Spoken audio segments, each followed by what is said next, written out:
It's Christmas story time. But warning, this is not a video meant for kids. So if you are a kid, go away. If you're an adult, welcome. I'm a horror writer. Um, Today I'm going to read you a Christmas story called A Village Called Christmas.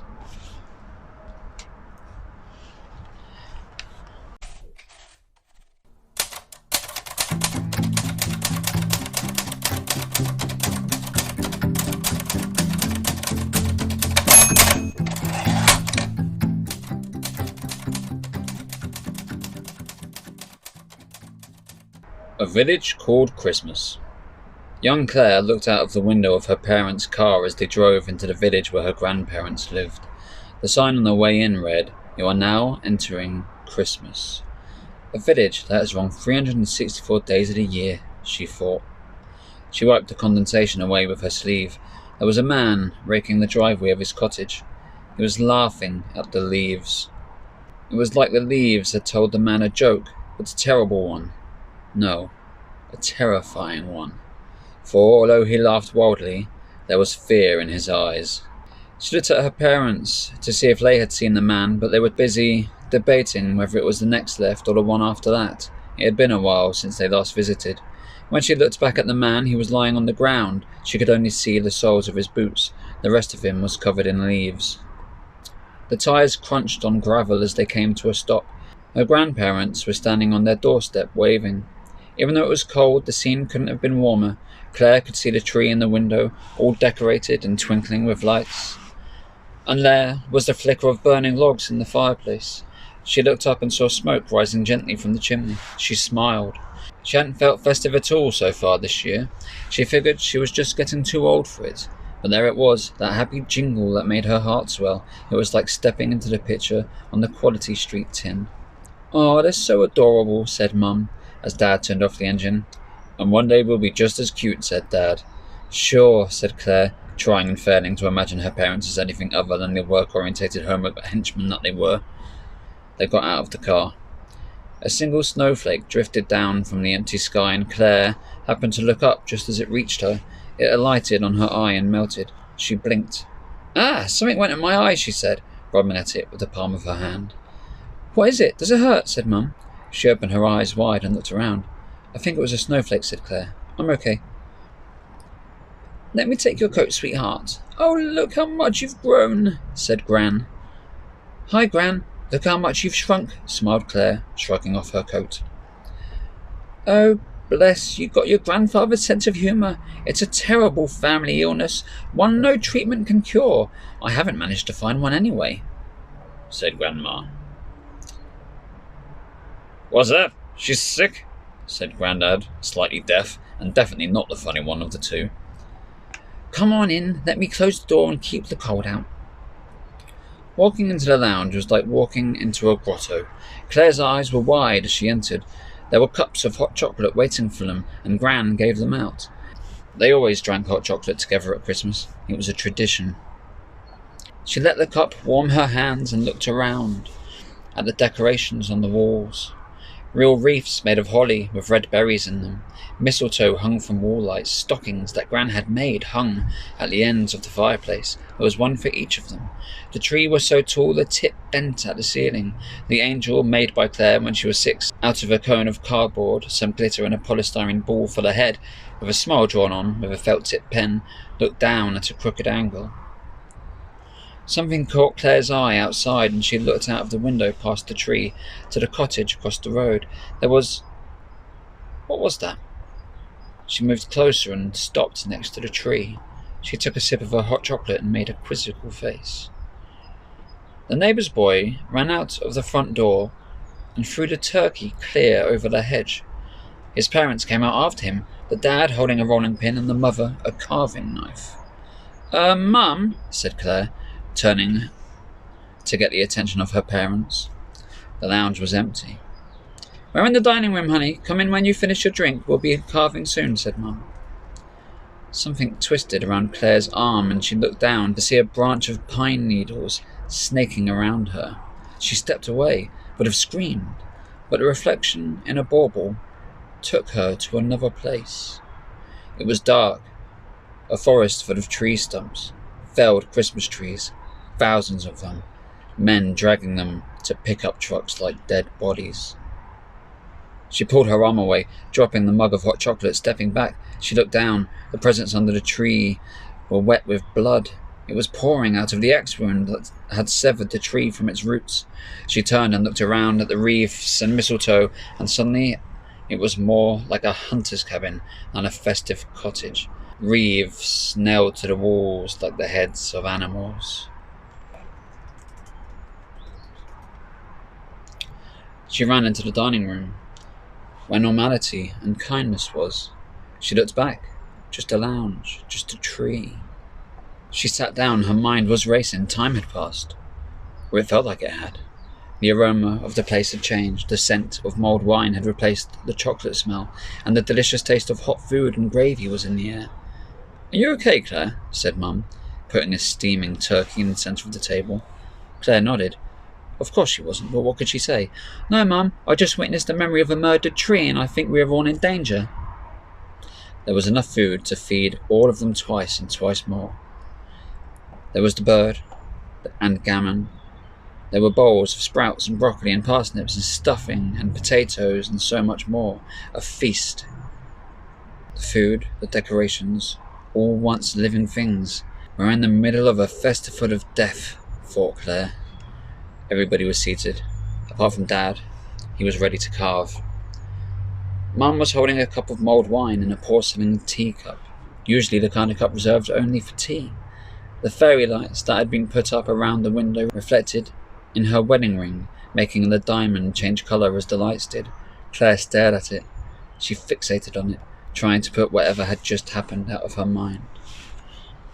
"I hope you're hungry, kid," said Dad, looking at Claire. She glanced up at him. He stabbed the knife into the turkey. It flinched. Her dad stepped back, leaving the knife there. "What was that?" said Mum. "I don't know." The roasted bird seemed to yawn where the head once had been. Its bent, plucked wings gyrated awkwardly. Its feetless legs started to buck. The bowls of vegetables began to fill with blood. It was pulsing out of the sprouts, leaking out of the parsnips, dripping from the juicy gammon. What is this?" said Mum. Grandad stood up and stepped back, knocking the chair over as he did. A wreath that had been hanging on the mirror fell and landed over his head. He grabbed at it, and the holly bit into his hands. He screamed low and deep as the wreath constricted around his mouth and cut into his cheeks. Dad was at his side. He took the wreath in both hands, ignoring the pain in his palms, and lifted it free. As it came away, it took the skin off Grandad's face. Dad stood there holding the bloody wreath, and there was Grandad, a red skull on a cardiganed body. Eyes that wanted to blink but couldn't.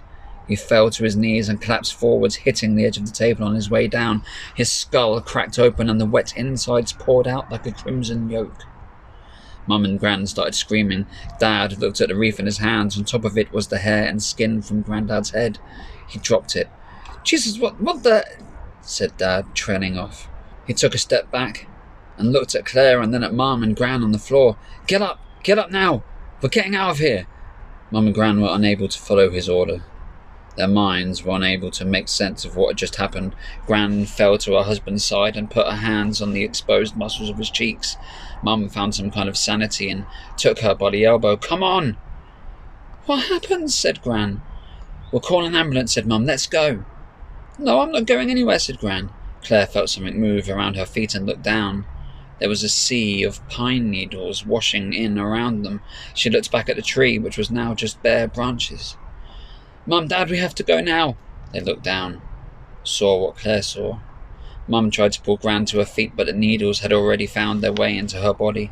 She turned towards them and they saw her face. She was already dead.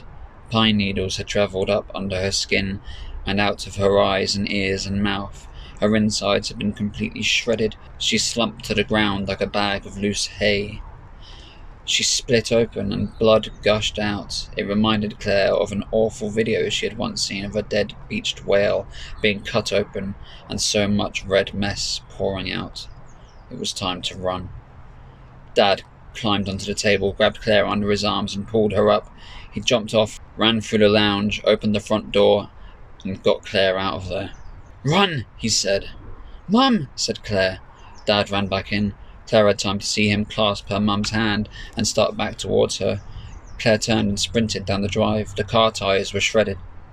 Pine needles blew around them like debris in an eddy. The car seats were torn with holly. She carried on and stopped in the middle of the road. There were people, whole families, crawling out of their homes. The boy who had thrown the turkey they'd beaten to death by his parents, turned mad by things they couldn't understand or explain. They too lay dead, choked to death by mistletoe. She looked up to the top of the hill where the village church had been holding Christmas Mass. It had been full of contented families, lost in prayer and warm with the spirit of the community. The church hall had been decorated with trees and wreaths. All prayers had ceased. The doors burst open and a river of blood erupted from within. It flooded down the street towards Claire. The blood was thick with pine needles. Claire turned and ran. Feet are no match for running liquid, and soon the red river was with her. It drenched her shoes and flowed past her. Her feet splashed as she ran. She reached a corner and turned. Something impossible was blocking the street. A sleigh, the size of a lorry. She collided with the ornate yet gnarled bow and collapsed backwards, landing hard on her elbows. Way up high, on the seat of the thing, was a large, hooded figure in a green coat. Santa Claus? She thought. He looked down at her, his features in shadow, the sun peeking over the edge of his shoulder. A hand reached down out of a thick sleeve, and she took it. It was coarse to the touch. Her heart curled up inside her. Santa leaned forwards, and his face came into view. It wasn't Santa Claus. He did not have kind eyes. There was no white beard. Its face was jagged bark, and its eyes were dark holes that wept sap. His coat was made of moss. She tried to pull away, but it tightened its grip, and she felt the bones snap in her fingers. She screamed and grabbed the wrist below her broken hand, trying to break free of its grasp. He lifted her off the ground, turning her pain into something white and hot, making her nauseous and on the verge of blacking out. He placed her in his leather sack, a sack that was detailed with the occasional tattoo and lash-lined oval slit. From that vantage she watched the stream pass. Body parts bobbed here and there. Something white caught her eye, a glint with it. It was a teacup, with a part of her hand still holding onto it, a ring on one of the dainty fingers. She watched it float past and burst into tears. Father Nature adjusted the reins, and the sleigh took to the sky like a leaf to a breeze. He sailed the sky to the next place on his list, and the village known as Christmas paid for centuries of death. The end. Merry Christmas, folks!